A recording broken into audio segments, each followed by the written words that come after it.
The rain hammered against the windshield as Hannah Reynolds tightened her grip on the Mercedes door handle, her heartbeat thudding louder than the storm outside. She hadn't planned to take her husband's car that night. Logan always kept the keys to himself. But a sudden work emergency had left her scrambling. She slid into the driver's seat, tossing her bag onto the console, when something glossy and unfamiliar caught her eye. A small, Tiffany blue box. Perfect. Untouched. Hidden, yet not hidden enough. Her pulse quickened. Her first instinct was denial. Maybe it was for her. Maybe Logan had finally remembered their anniversary next week. Maybe, for once, he wasn't lying. Her fingers trembled as she opened the lid. Inside lay a diamond necklace. Delicate, brilliant, breathtaking. The kind of luxury piece you don't buy on a whim. The kind of gift that means something. But it wasn't the necklace that made her blood run cold. It was the receipt folded beneath it. To Aurora Kane. Her stomach twisted violently. The storm outside suddenly felt like it was happening inside her chest. Aurora was the PR woman Logan insisted he barely knew. The same woman who'd laughed too hard at his jokes during corporate events. The same woman whose perfume lingered on his suits far too many times. Hannah's hand clamped over her mouth as a wave of nausea and betrayal surged through her. Lightning flashed, illuminating the cabin, and in that split second, she remembered every excuse Logan had thrown at her these past months. Late meetings, sudden trips, nights he didn't come home. It all connected, and it all hurt. Before she could process another thought, her phone buzzed violently. A text from Logan popped onto the screen. "Don't go anywhere tonight. I need the car." Her heart stopped. How did he know she had it? And why did the message sound less like a request and more like a warning? Somewhere deep inside Hannah, a truth began to sharpen. This wasn't just infidelity. It was the beginning of something much darker. The rain had slowed by the time Hannah pulled into their driveway, but inside her chest, the storm only grew louder. She walked through the front door quietly, the Tiffany box still in her coat pocket, its weight heavier than metal should ever feel. The house was spotless. Logan always insisted on perfection. But tonight, the silence felt staged, almost rehearsed. She toed off her shoes and noticed his briefcase on the marble counter, his MacBook Pro still glowing. He never left it unattended, not once in 10 years of marriage. Her stomach tightened. Something was wrong. Something had been wrong for months. It began subtly. Logan started coming home late, blaming unexpected system outages or last-minute board meetings. At first, she believed him. She always believed him. But then he stopped letting her do their shared expenses, claiming he was better at it. She brushed it off as stress, but deep down, she remembered how he used to gently place his credit card in her palm when they bought groceries together. When had that man disappeared? Hannah walked to the kitchen sink and splashed cold water on her face, trying to calm her heartbeat. Then she saw it, something she couldn't ignore anymore. Logan's phone, charging on the counter, turned face down. He used to leave it anywhere. Now it was always locked, always guarded, always hidden. And then came the moment that shook her. 2 weeks ago, she woke at 2 a.m. to find Logan whispering in his office, the glow of the screen lighting his face. When she asked who he was talking to, he said, "Work emergency," and shut the door. Work emergencies didn't smell like perfume. Tonight, the weight of all those tiny lies pressed against her ribs. She pulled out the necklace box and opened it again, staring at the diamonds that suddenly looked like teeth, sharp, cold, predatory. That's when Logan walked through the door. He froze. "You're home early." His eyes weren't surprised. They were calculating. She forced a smile. Traffic cleared sooner than expected. He nodded slowly, gaze drifting toward the counter where his phone sat. "Did you touch anything?" A chill rippled down her spine. "No. Should I have?" His jaw tightened, a flicker of something dark passing through his eyes. For the first time, Hannah realized Logan wasn't just hiding something. He was preparing for something. And whatever it was, she wasn't supposed to know. The next morning, Manhattan was wrapped in a cold, gray haze.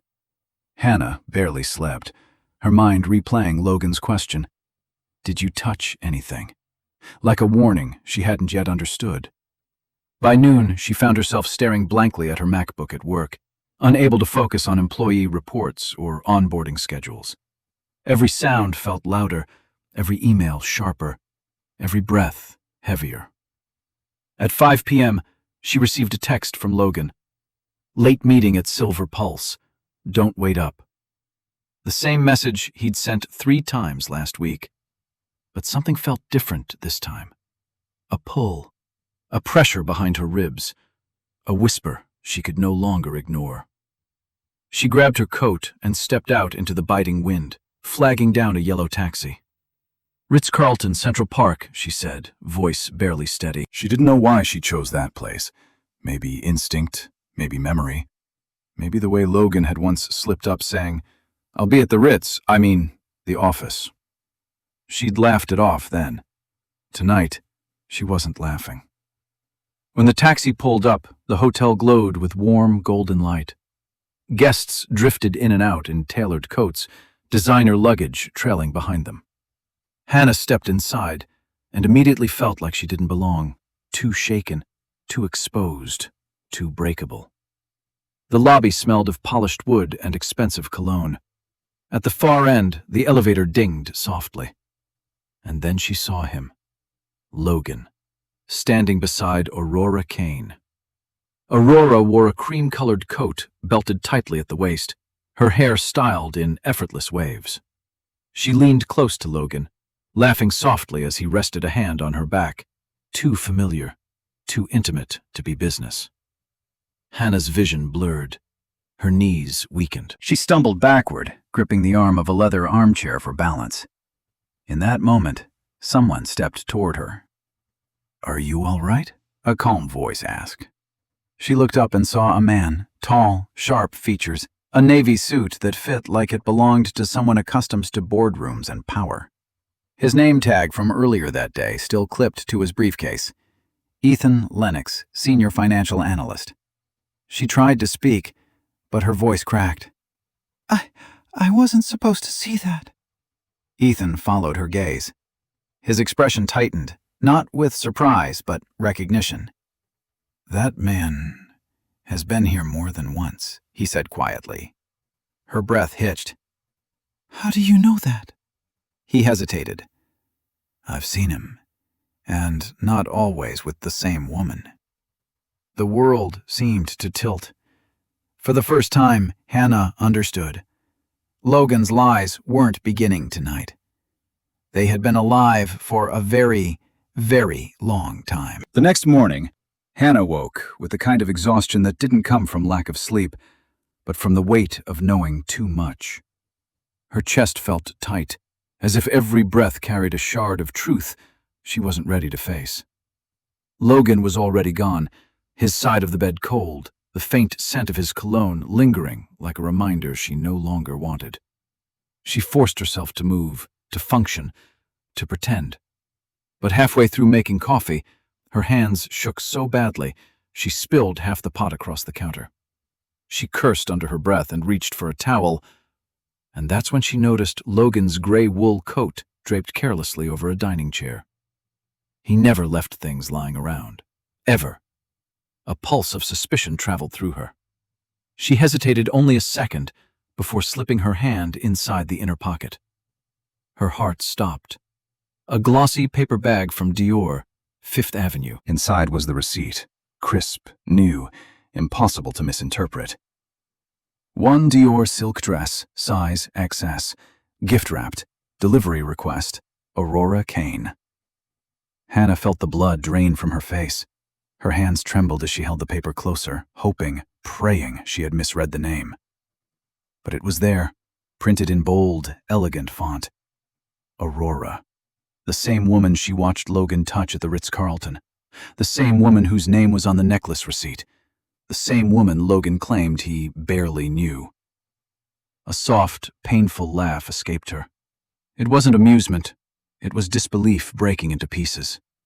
She stumbled back, gripping the edge of the counter. The kitchen felt too bright, too clean, too silent. She pressed a hand against her chest, trying to calm her breathing. But every inhale burned. She remembered how Logan used to bring her dresses, not Dior, but the thoughtful ones he picked after she mentioned them once in passing. Now he bought silk and luxury for someone else, someone younger, someone who wasn't her. Suddenly her phone buzzed, a message from Logan. "Board meeting today, be home late, don't wait." The same lie, the same script, but now she had proof it was all a performance. And for the first time, Hannah felt something shift inside her, not sadness, not fear. Anger. Quiet, simmering, dangerous anger. Because this wasn't just infidelity anymore. It was humiliation, and Logan expected her to stay silent. That evening, Hannah lit candles around the dining room, hoping the warm light would soften the coldness that had settled between them. She cooked Logan's favorite, pan-seared salmon with lemon butter, trying to recreate the kind of night they used to have. Back when he would come home early, kiss her forehead and tell her she was the best part of his day. Those days felt like another lifetime.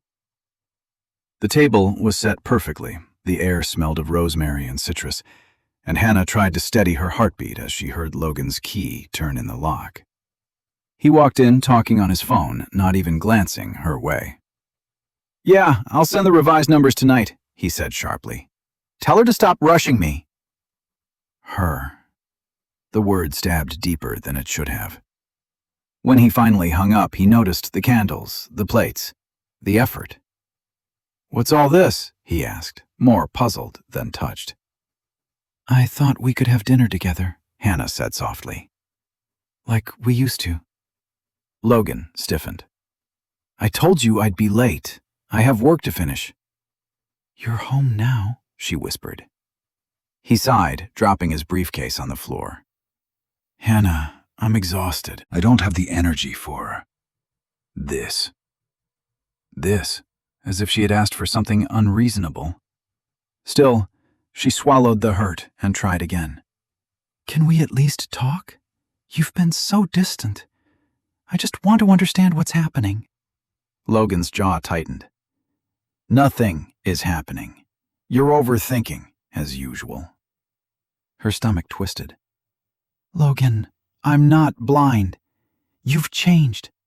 Your schedule, your mood, and you won't even look at me anymore." He brushed past her, heading upstairs. "Because you make everything dramatic. It's tiring." His phone vibrated on the counter. A message flashed on the screen before disappearing. "Aurora. Did you tell her you're busy tonight?" Hannah froze. Logan turned around just in time to see her staring at the phone. His face darkened. "Why are you looking at my messages?" She blinked. "I didn't mean to." Your phone lit up. "Logan, please, just tell me the truth." He stepped closer, voice low and cutting. "The truth is you're becoming paranoid. And I won't apologize for working hard while you imagine problems." Tears stung her eyes, but she didn't let them fall. Because this moment, his tone, his arrogance, his cruelty, did something unexpected. It didn't break her. It awakened her. For the first time, Hannah realized she wasn't fighting to save a marriage. She was fighting to save herself. Sleep didn't visit Hannah that night. She lay awake, staring at the ceiling, replaying Logan's words on a loop. Paranoid, dramatic, tiring. Words meant to silence her. Words meant to make her question her own reality. By sunrise, her chest felt tight, her breaths shallow. She knew these symptoms too well. Her cardiologist had warned her that emotional stress could trigger another arrhythmia episode. Yet she still dragged herself to work, determined to hold it together. But by noon, the pressure in her chest grew unbearable. Her hands trembled as she tried to type. She pressed a palm over her sternum, taking slow, shaky breaths. She couldn't let anyone see her like this, not in a company where weakness traveled faster than truth. She stepped into an empty conference room, closing the glass door behind her. That's when her phone buzzed. A message from an unknown number. "You deserve better than what he's doing." Her breath hitched. A second message followed. "If you need proof, check Aurora's Instagram story. It wasn't meant for the public." Hannah's fingers shook as she opened the app. The story was only 3 seconds long, but it was enough. Aurora had posted a boomerang of 2 champagne glasses clinking in a suite Hannah recognized instantly. The Ritz-Carlton, Suite 2205. The same suite where Logan had taken her for their anniversary 2 years earlier. But the real blow came from the caption. "Celebrating progress. More to come tonight." Progress? More to come tonight? Her knees buckled. She grabbed the edge of the conference table to keep herself from collapsing. A wave of nausea climbed her throat as tears blurred her vision. Logan wasn't distant because of stress. He wasn't cold because of work. He was building a future with someone else, in the same places where he once promised her forever. Her pulse raced wildly, too fast, too uneven. Her vision dimmed at the edges. She fumbled for her medication bottle in her bag, but her fingers slipped, sending pills scattering across the carpet. At that moment, the door opened. "Hannah?" a voice said, deep, steady. It was Ethan Lennox. His eyes widened when he saw her pale face, her shaking hands, the spilled pills. "Sit down," he ordered gently. "You're going to pass out. Breathe. I'm right here." And for the first time since the nightmarish puzzle began, she let herself collapse into the chair. Not because she was weak, but because she finally realized Logan's betrayal wasn't just emotional. It was destroying her. And if she didn't fight back soon, she wouldn't survive it. Ethan guided Hannah out of the conference room and into the hallway, his hand steady on her back. "You need air," he murmured, and she didn't resist. The moment they stepped outside, the cold Manhattan breeze hit her cheeks, cooling the heat of panic rising under her skin. For a few minutes, they simply stood there, Hannah breathing in uneven gasps, Ethan watching her carefully like she might collapse again. She hated needing help, but right now, she was hanging on by a thread. "Thank you," she whispered. "You don't have to thank me," he replied softly. "Just don't face this alone." She almost laughed. This wasn't a storm anyone could walk into with her. But before she could answer, a car pulled up to the curb. A sleek black Mercedes. Her blood froze. The back door opened, and she stepped out. Aurora Kane. Dressed in a red wrap dress that clung to her like it was tailored for sin, sunglasses perched carelessly on top of her perfect waves. She moved with the confidence of someone who had everything she wanted and expected more.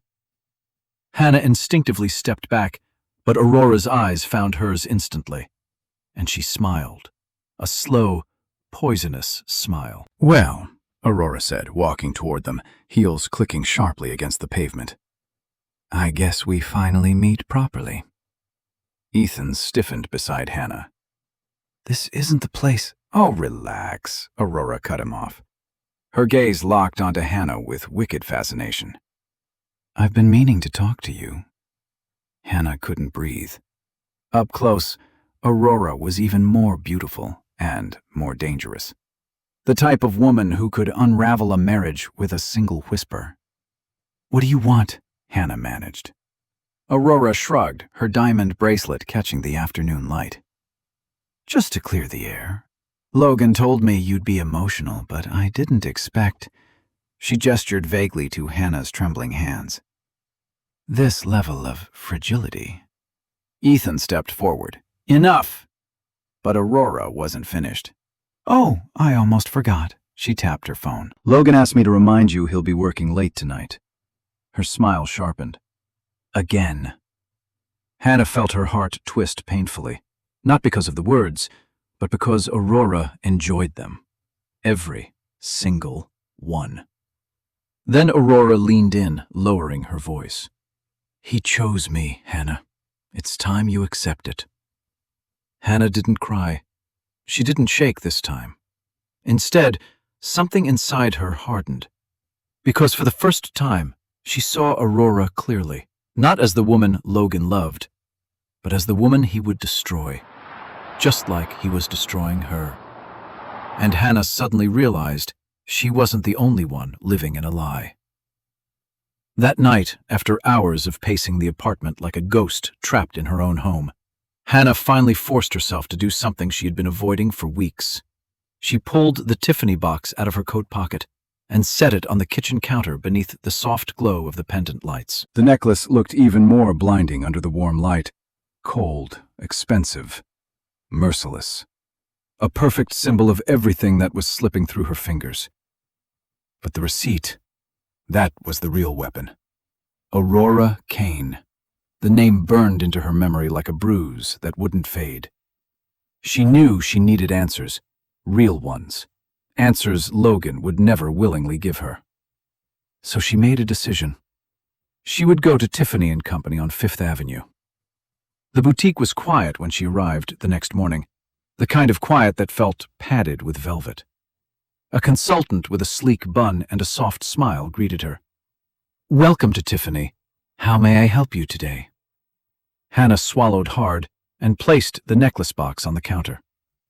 "I'd like to verify a purchase." The woman opened the box, her trained eyes immediately recognizing the piece. "Ah, the celestial diamond drop necklace. Stunning choice."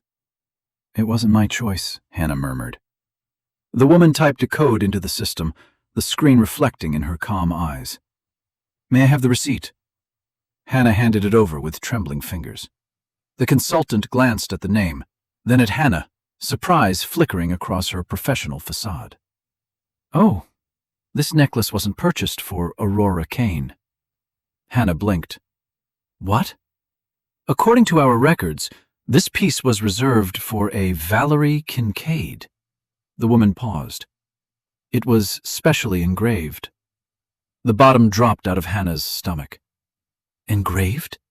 With what?" The consultant turned the necklace over under the light, revealing a tiny inscription Hannah hadn't noticed. "For VK, you deserve the world." Her breath caught. Not Aurora. Not her. Someone else. Someone with initials VK. Someone who deserved the world. Someone Logan was hiding even from his mistress. The consultant lowered her voice. "Mrs. Reynolds, is everything all right?" Hannah stepped back, vision spinning. Aurora wasn't the only woman. She wasn't even the true woman. Logan had another lie, another betrayal, another secret. Her marriage wasn't cracking. It was collapsing into a labyrinth of deceit so deep she could no longer see the bottom. Hannah stepped out of Tiffany & Company, feeling like the sidewalk was tilting beneath her. The city buzzed around her, honking taxis, distant sirens, clicking heels, but all she could hear was the consultant's voice echoing in her head. This necklace was for Valerie Kincaid. You deserve the world. Who was Valerie? Why did Logan need two women in secret? And how much deeper did this betrayal go? Her phone vibrated in her hand. A text from an unsaved number. "We need to talk. ASAP." Before she could respond, she heard someone call her name. "Hannah!" She turned to see Ethan Lennox jogging up the sidewalk, out of breath, his suit slightly rumpled, like he'd left a meeting mid-sentence. He reached her, eyes scanning her face with genuine concern. "I've been trying to find you," he said. "You didn't answer your work phone." She blinked. "I had an errand." Ethan looked at the Tiffany bag still dangling from her hand. "I see that." His tone wasn't judgmental, just cautious, like he already suspected the truth. "Ethan," she whispered, her voice cracking. "It wasn't for Aurora. The necklace, Logan bought it for someone named Valerie Kincaid." Ethan froze. For a split second, just a fraction, something flickered across his face. Recognition.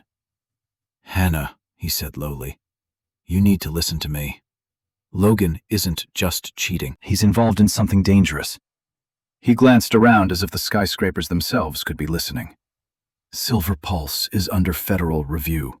Multiple executives are being investigated for financial misconduct, and your husband's name keeps surfacing. Her breath caught. What does that have to do with Valerie? Ethan hesitated. Valerie Kincaid is the chairwoman of the Silver Pulse board. Hannah felt her world tilt again. Logan wasn't just betraying her emotionally. He was building alliances, trading intimacy for power, hiding affairs not for pleasure, but for leverage. He's playing a game you don't want to be caught in, Ethan whispered.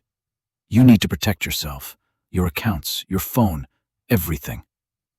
Hannah swallowed hard. Why are you helping me?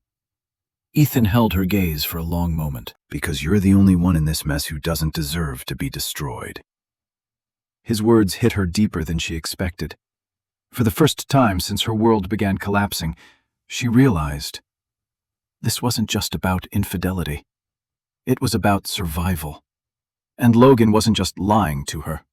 He was capable of taking everything from her if she didn't move first. By the time Hannah arrived home that night, her heartbeat was a steady drum of dread. She'd spent the entire cab ride rehearsing what she wanted to say, but the moment she stepped into the living room, the air shifted. Logan was already there, standing in the middle of the room, waiting, like he somehow knew she'd learned too much today. He didn't greet her, didn't smile, just watched her in chilling silence, arms crossed, jaw ticking. "You're late," he finally said.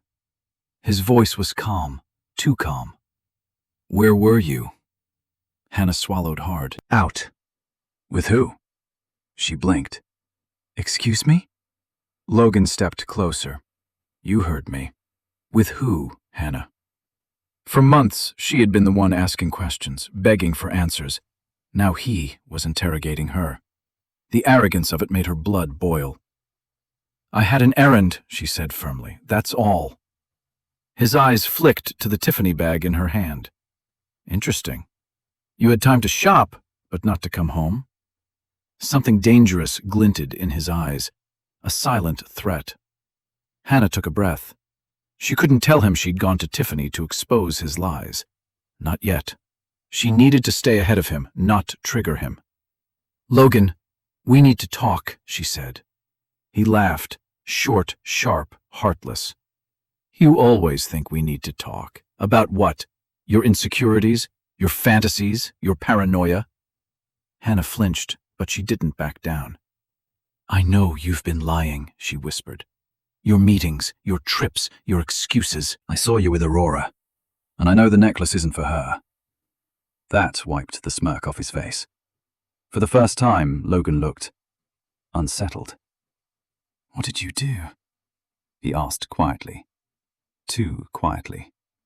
Her pulse pounded. "I checked the receipt." He stepped closer, eyes narrowing. "And who told you to do that? Who's putting ideas in your head?" "No one has to put ideas in my head," Hannah snapped. "You're the one acting guilty." Logan's voice dropped into a cold monotone. "You're making a mistake, Hannah. A big one." She lifted her chin. "No, you did." Something shifted in his expression. Something she had never seen before. A flash of fear, or anger, or both. "You have no idea what you're getting yourself into," he hissed. "Drop it. Now. I'm warning you." But Hannah didn't move, didn't speak, didn't bend. Because in that moment, she finally understood. Logan wasn't afraid of losing her. He was afraid of what she might discover next. The morning after their confrontation, Hannah woke with a hollow ache in her chest. Logan had left before dawn. No note, no explanation, not even the usual clatter of him rushing through the hallway. Just silence. The kind that felt like a warning, not peace. She moved sluggishly through the apartment, still replaying his final words from last night. "You have no idea what you're getting yourself into. He didn't sound defensive. He sounded afraid or threatened. That alone terrified her more than anything she'd discovered so far. Still shaken, she opened his home office door, half expecting it to be locked. To her surprise, it clicked open easily. The room smelled like cedar and cold air. Logan never liked warmth. His desk was spotless, as always, except for his laptop, left open, unlocked. Hannah froze. Logan never made mistakes. Her pulse thundered as she stepped closer. The screen showed his email dashboard, one message still highlighted. She hovered her finger over the trackpad, her entire body trembling. It was an itinerary. Los Angeles, Park Hyatt, Suite 3903. 2 guests, 3 nights, paid by corporate card. Contact name, A. Kane, Aurora. But just beneath it was another email, a forwarded confirmation. Dinner reservation, the River House, Beverly Hills, party of 2, reserved under V. Kincaid. Hannah's breath left her in a sharp exhale. Aurora, Valerie Kincaid, both tied to the same trip. 2 women, 2 reservations, 1 husband. Her stomach twisted violently. She clicked the attachment out of impulse and wished she hadn't. It was a scanned form, a signature authorization, Logan's signature, approving a PR travel budget expansion assigned to Aurora. $27,000, all charged to Silver Pulse. Her vision blurred. This wasn't just cheating. This was corruption, fraud, a career-ending, life-destroying scandal, and her husband was in the middle of it. Her phone buzzed suddenly, making her jump. A text from Ethan. "We need to meet. I found something you should see. And, Hannah, don't be alone with Logan tonight." A chill slid down her spine. Not metaphorical, real, bone deep. She closed Logan's laptop with shaking hands, feeling the walls of her life shift around her.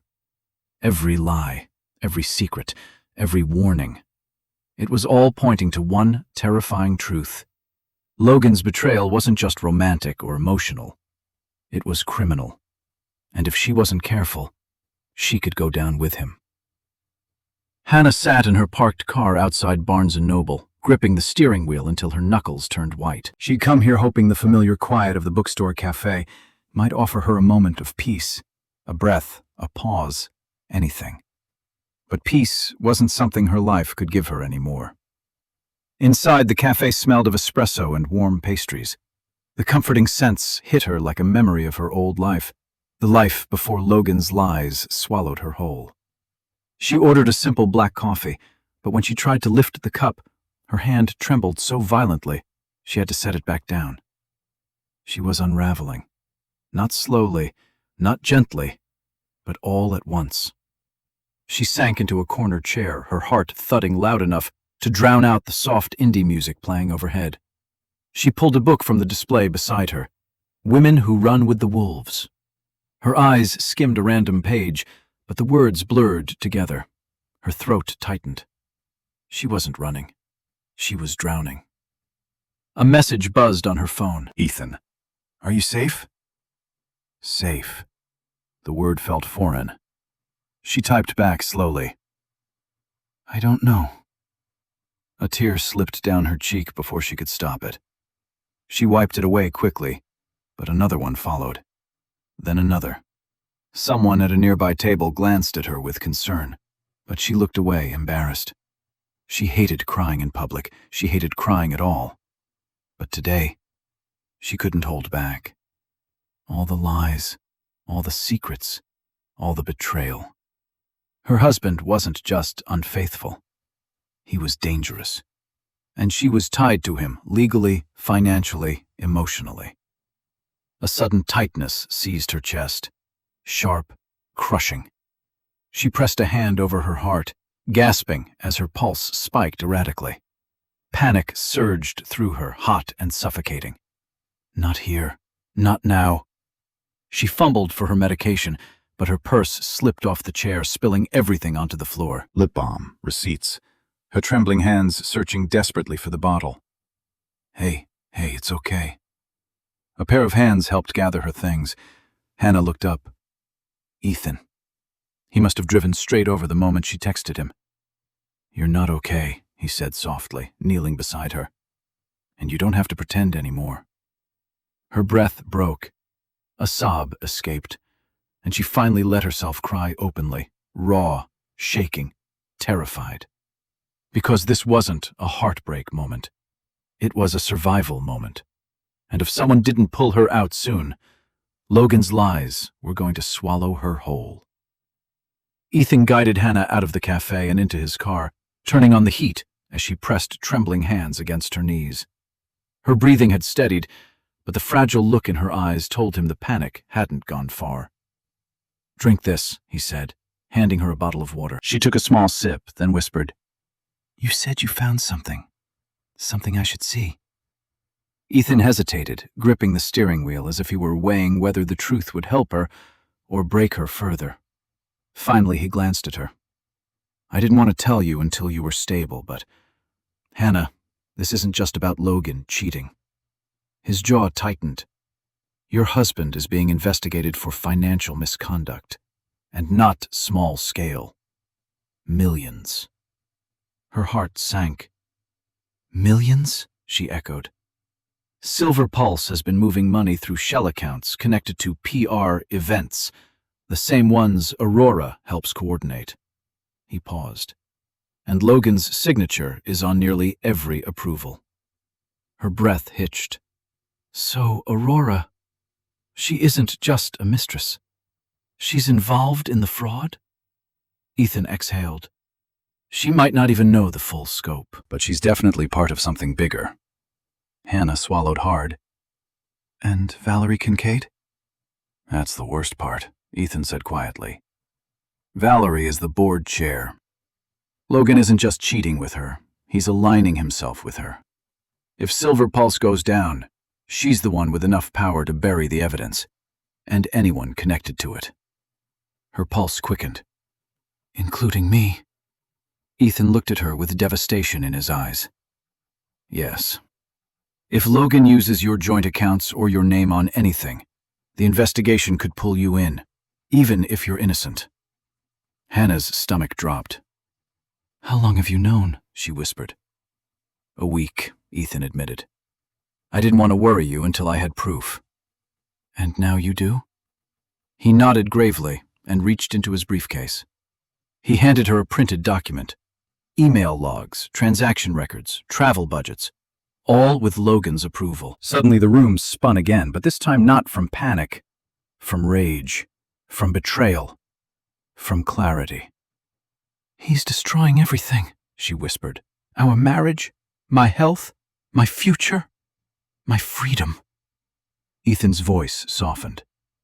Which is why you need to protect yourself, starting now. She stared at the documents, her hands steadying for the first time in days. Because finally, she saw the truth clearly. Logan wasn't just cheating on her. He was setting her up. And she had almost walked right into the trap. Hannah sat in Ethan's car long after he finished explaining the documents, the city lights blurring outside the windshield. She felt hollow, like something inside her had cracked, not loudly, but in a deep, irreversible way. Logan wasn't just unfaithful. He wasn't just cruel. He was dangerous. And he was using her without hesitation. She took a shaky breath. Ethan, what does Logan gain from involving Valerie Kincaid? Why both women? Ethan rubbed his temples. Valerie can protect him at a corporate level. Aurora gives him cover for personal expenses. Logan is building a safety net of people he can manipulate. Her pulse spiked. But where do I fit in? You're the legal buffer, Ethan said quietly. He funnels money through accounts under your shared name. If the investigation tightens, you're the first one they'll question, because it's your signature on some of the old joint documents. Her stomach dropped. But I didn't sign anything. You didn't have to. Ethan's eyes darkened. Logan is skilled at forging approvals, and your old signatures? They're saved in his system. A wave of nausea rolled through her. Logan wasn't just cheating on her. He was framing her. Her phone buzzed suddenly. A bank alert. Transfer of $12,500 completed. Her breath caught. She opened the notification with trembling fingers. The transfer came from their joint savings account. Sent to Aurora Kane. Memo. Consulting retainer. Her vision blurred. Oh my God. He's using my account. My name. Ethan snatched the phone gently from her to examine it. His jaw clenched. Hannah, this is exactly what I was worried about. These transfers tie you directly to their operation. If the feds see this, I'll look guilty, she whispered. Yes. A sob escaped her throat, raw, involuntary. She pressed a hand over her mouth to stifle it, but the pain was too sharp. He's going to ruin me, she choked. I'll lose everything, my job, my savings, my reputation, my freedom. Ethan quickly unbuckled his seatbelt and turned to face her fully. His voice was firm, steady. Listen to me. Logan may have started this, but he doesn't get to finish it. Not if we act now, not if we're smarter. We? She whispered. Ethan nodded once. I'm not letting you fight this alone. A tear slid down her cheek, not from fear this time, but from something softer. Hope. The smallest spark of it. Because for the first time in weeks, someone was finally standing between her and the man trying to destroy her. Hannah sat on the edge of Ethan's couch, clutching a throw pillow like a lifeline. After leaving the bookstore parking lot, he insisted she shouldn't go home, not until they had a plan. She didn't argue. She couldn't. Her entire world felt like it was collapsing in real time. Ethan placed 2 mugs of steaming tea on the coffee table. Drink. You need to stay grounded if we're going to do this. Do what? She whispered. Protect you. She looked at him, eyes swollen from crying. Ethan, Logan is smarter than you think. He covers every track. He plans everything. I've been 2 steps behind him for months. Ethan shook his head. Not anymore. She exhaled shakily. What makes you so sure? He pulled a folder from his briefcase, thick, heavy, intimidating.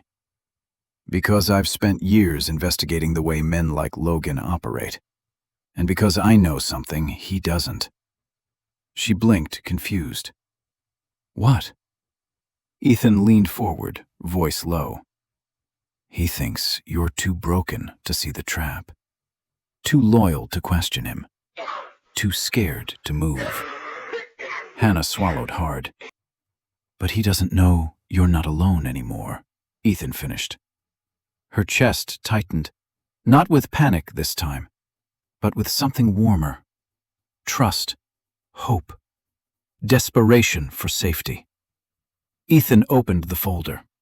Inside were copies of bank statements, travel itineraries, and leaked internal documents from Silver Pulse. First, he said, you need to separate your finances. Open a private account. Move whatever you can today. Hannah nodded, though fear lingered. He'll notice. He already assumes you're fragile, Ethan replied. Use that. Let him underestimate you. The second step was harder. You need to collect evidence, real evidence, screenshots, statements, backups of emails he doesn't know you have access to. Hannah's pulse spiked. If Logan catches me, then I won't let him, Ethan cut in. I'll help you do it remotely. You won't even be in the same house. She looked at him, stunned. Why are you doing all this? Ethan's expression softened. Because you deserve a life that isn't built on lies. And because... He paused. Because I care what happens to you. Her breath caught. Before she could respond, her phone vibrated violently. A message from Logan. Be home in 20. We need to talk. Her blood ran cold. Ethan reached for her hand, steady and unshaken. "It's starting," he said. "But this time, you'll be ready." For the first time, Hannah didn't feel helpless. She felt dangerous, and she finally had someone standing beside her. Hannah stood in the dim glow of her apartment's living room, every lamp switched off except one beside the couch. Her heart was pounding so loudly she could feel it in her throat. Ethan had insisted on staying nearby, parked in his car down the street, just in case Logan's temper turned into something worse. The lock clicked. Logan stepped inside. But the man who walked through the door wasn't angry. He wasn't confrontational. He wasn't suspicious. He was smiling. A soft, charming, practiced smile she had fallen for years ago. "Hannah," he said warmly, shrugging off his coat. "You look tired. Come sit with me." She froze. This wasn't him. Not the Logan she'd seen for months. Not the man who called her paranoid. Not the man who hid women and money behind closed doors. This was the version of Logan she hadn't seen in years. The sweet one. The one who only came out when he wanted to manipulate her. Her stomach churned. "I brought you something," he said, pulling out a small black box. "I've been thinking. Maybe I haven't been fair to you." He opened it. Diamond earrings. Large. Expensive. A peace offering from a guilty man. "I want us to start fresh," Logan continued. "I know I've been busy, distracted, but you're my wife, Hannah, my partner, and I don't want to lose you." Every word felt like sugar-coated poison. She had rehearsed 100 responses, anger, questions, accusations, but instead she whispered, "Why now?" Logan stepped closer, cupping her cheek the way he used to. "Because I realized how much you mean to me. I don't want misunderstandings between us." Misunderstandings, as if everything she'd seen was imagined. He pulled her into a gentle embrace, but his hand, his left hand, slipped to her pocket. The pocket where she had once kept the necklace receipt. Her body stiffened. He was checking her, searching for evidence, confirming what she knew. He pulled back, smile unwavering. "You didn't go anywhere unusual today, did you?" There it was, the sweetness fading at the edges, the control returning beneath the charm. "No," Hannah said softly, because now she understood the game. Logan needed her to calm down, to trust him again, to stop investigating. He was buying time. Time to finish whatever he was planning. She forced a shaky smile. "We can start fresh." Logan's eyes warmed with satisfaction. "Good," he whispered. "I knew you'd come around." But as he walked past her, Hannah felt it. He didn't know she was already planning her escape.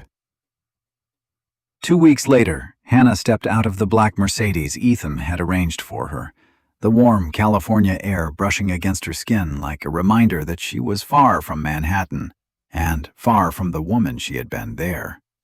Beverly Hills glowed under 1,000 golden lights as luxury cars lined the entrance of the International Biotech and Innovation Gala, the event Logan had bragged about for months. He never expected she would show up, especially not like this. Hannah smoothed the deep navy satin of her evening gown, the fabric draping over her frame with quiet strength instead of fragility. Her hair swept into elegant waves, her makeup soft but striking. She didn't look like the trembling woman crying in a bookstore cafe. She looked reborn. Ethan stepped out beside her in a tailored black tux, offering his arm. "Ready?" She exhaled slowly. "More than I expected." As they walked toward the grand doors, cameras flashed, not at her, but at Ethan. He was well known in the finance world, and being on his arm automatically made guests' eyes shift toward her. She felt her spine straighten. Inside, chandeliers sparkled overhead like falling stars. The room buzzed with CEOs, investors, politicians, people whose decisions changed markets. People who mattered.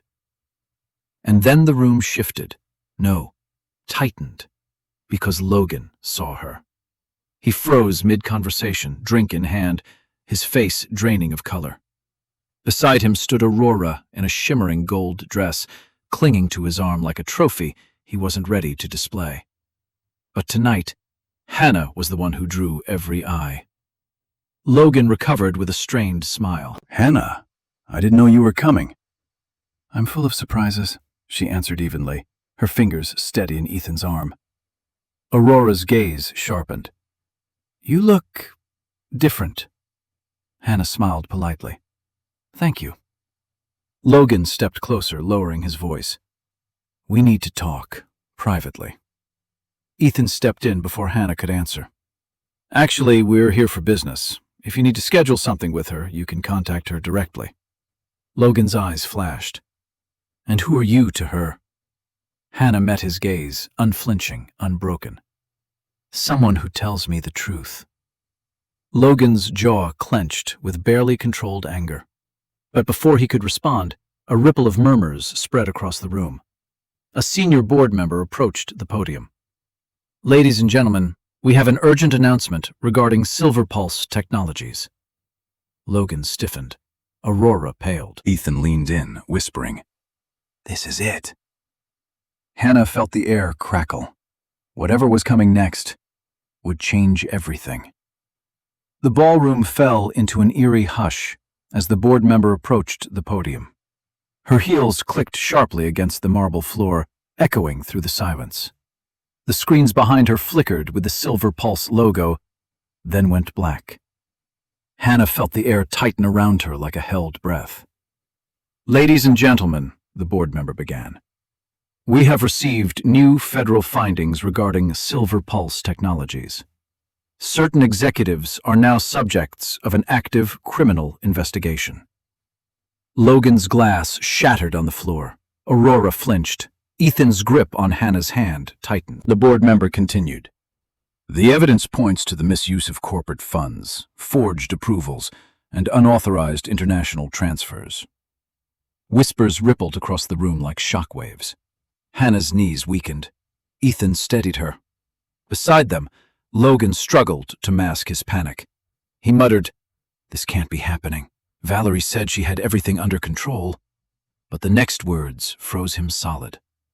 It is with deep regret, the board member said, that we announce the immediate suspension of Logan Reynolds, pending further federal review. All eyes snapped toward him. Aurora's hand slipped from his arm. Logan's voice cracked. No, this is a mistake. Valerie would never let... He stopped mid-sentence. Because Valerie Kincaid, impeccably dressed, flawless, formidable, was stepping toward the stage with a smile that wasn't a smile. She took the microphone. It is the board's duty, Valerie said coolly, to cooperate fully with investigators. No executive, regardless of position, will be shielded. Her tone made it clear. She was sacrificing Logan to save herself. Hannah watched the realization dawn on his face. The panic, the betrayal, the understanding that the woman he tried to impress, the woman for whom he bought the necklace, was abandoning him publicly. Aurora stepped back from him completely, eyes wide with horror. The mask she carried so elegantly shattered. This is your fault, she hissed at Logan. You said Valerie would protect us. But Valerie's security guards were already moving toward them. Logan shook his head violently. Hannah, he choked out, voice trembling. Do something. Tell them I'm innocent. You're my wife. Hannah stepped forward, not to help, but to end it. Logan, she said quietly enough for only him to hear. You destroyed every part of my life. My marriage, my health, my future. His eyes filled with desperation. She met his gaze, calm, steady, resolute. I will not save you. Security escorted him away as the crowd watched in stunned silence. And as Logan disappeared behind the ballroom doors, Hannah felt an unfamiliar sensation wash through her. Not fear, not heartbreak. Freedom. The moment the ballroom doors swung shut behind Logan, the tension in the room released like a snapped wire. Conversations erupted instantly, whispers turning into speculation, speculation into judgment. Executives exchanged sharp glances, investors pulled out their phones, and journalists in the corner scrambled to grab footage. But Hannah stood perfectly still. For the first time in months, her body wasn't trembling. Her breath wasn't shallow. Her heart wasn't racing. She felt steady. Ethan stepped beside her, voice low. "You did the right thing." She nodded, though her chest ached with the echo of everything she had endured. "He never gave me a choice." Across the room, Aurora stood alone, her golden dress shimmering under the harsh ballroom lights. But the confidence she always carried had vanished. She looked small, cornered. When her eyes met Hannah's, there was no triumph left, no arrogance, just fear. She walked toward Hannah slowly, heels wobbling slightly. "I didn't know it would end like this," Aurora whispered. "Logan said Valerie would protect us. He said we were safe." Hannah studied her carefully. For the first time, Aurora looked less like the woman who wrecked her marriage, and more like another casualty of Logan's manipulation. "You thought you were special to him," Hannah said quietly. "You weren't." Aurora's eyes filled with regret. "You warned me, without ever saying a word." But Hannah didn't gloat. She didn't lash out. Because this wasn't about Aurora anymore. Logan had played them both. Aurora took a shaky breath. "The feds will question me. I don't know what to do." Hannah felt a strange calm settle over her.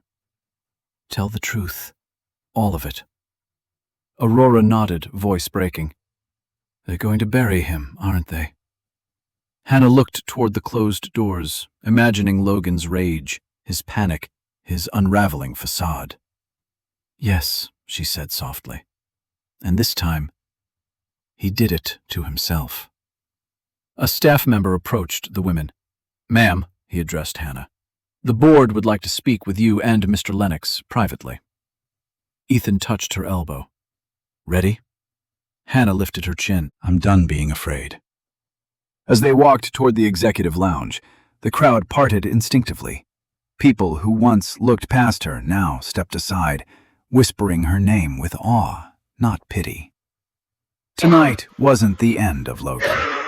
It was the end of his power, and the beginning of hers.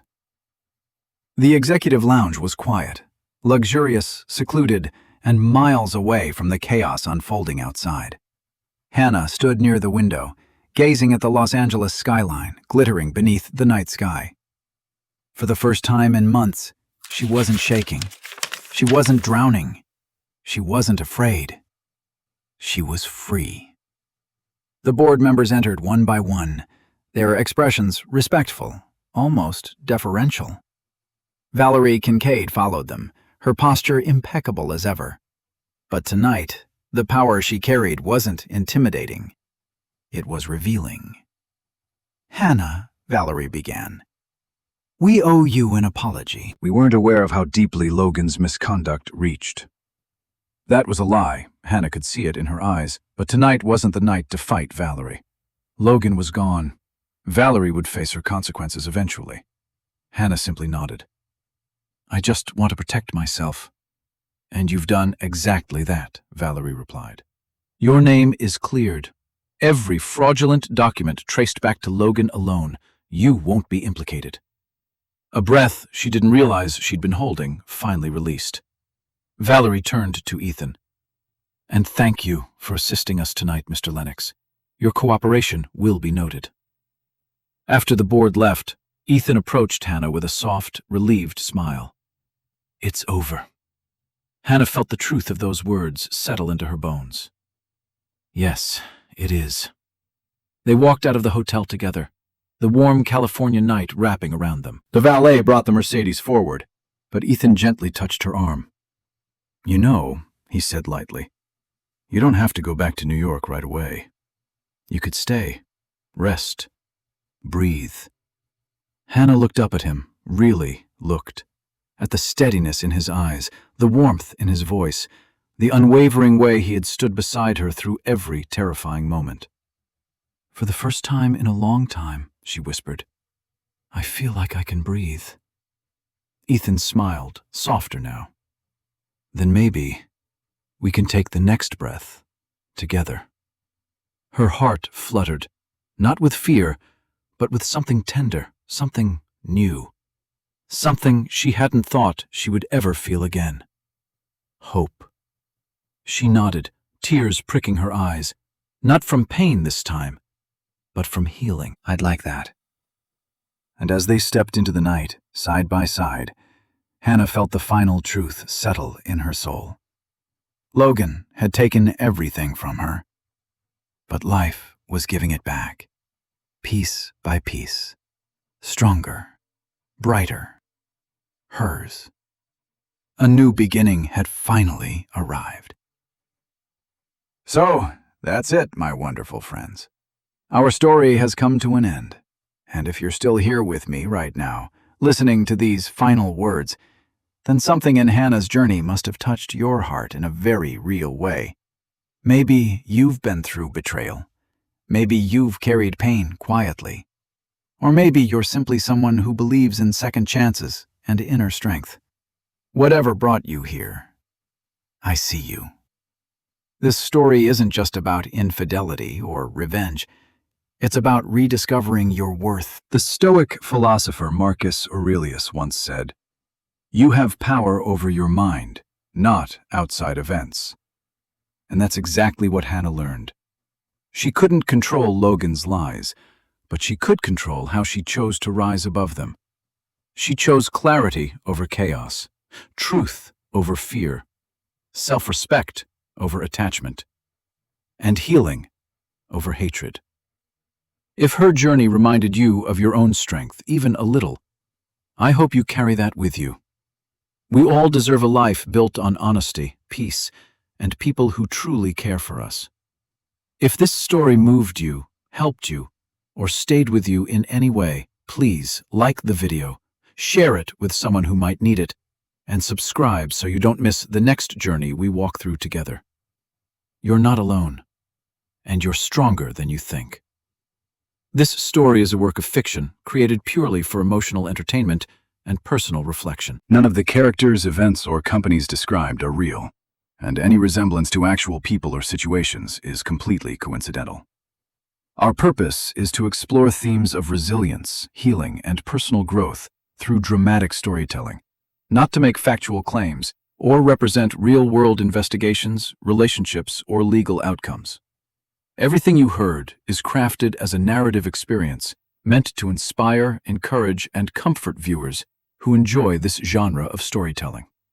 Please understand that no part of this content should be taken as advice, accusation, or documentation of real events. It's simply a fictional journey designed to touch the heart and spark meaningful conversations. Thank you for supporting creative storytelling and helping keep this space safe, honest, and enjoyable for everyone.